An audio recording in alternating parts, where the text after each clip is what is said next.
Hi అండి, నా పేరు Narayanarao. Kondapur dry fruit shop Narsing nest నుంచి మాట్లాడుతున్నా.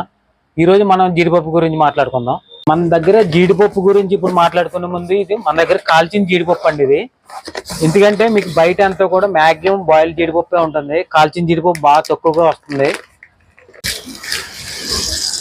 మీకు నార్మల్ జీడిపప్పు దీనికి ఏంటంటే ఫుల్ డ్రై ఉంటుంది. ఇది యాక్చువల్లీ ఇది కాల్చిన జీడిపప్పుకి బాయిల్ జీడిపప్పుకి డిఫరెన్స్ ఏంటంటే ఇది 6 months వరకు మీకు మ్యాక్సిమం డ్యామేజ్ అవ్వదండి. ఇది అదే నార్మల్ బాయిల్డ్ ఉడకబెట్టిన జీడిపప్పులు అయితే మీకు 1 or 2 monthsకే మీకు డ్యామేజ్ అవుతాయి. అంతేకాదు మీకు టేస్ట్ కూడా చాలా డిఫరెన్స్ ఉంటుందండి. ఇదిగోండి ఈ గింజ చూసారా ఇది ఎలా ఉందో. కొంచెం ఎక్కువగా కాలింది ఈ టైప్ వస్తుంది మీకు. ఇది కానీ టేస్ట్ చూస్తేనే తెలుస్తుంది దీని వాల్యూ ఏంటి అన్నది. ఎక్సలెంట్ అండి, క్రిస్పీగా ఉంటుంది ఫుల్. మీకు బాయిల్డ్కి దీనికి చాలా డిఫరెన్స్ ఉంటుంది క్రిస్పీ టేస్ట్. ఈ జీడిపప్పు కోసం మాకు చాలా లాంగ్ నుంచి కూడా కస్టమర్స్ వస్తారు.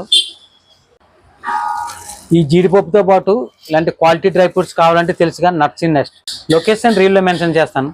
Signing off.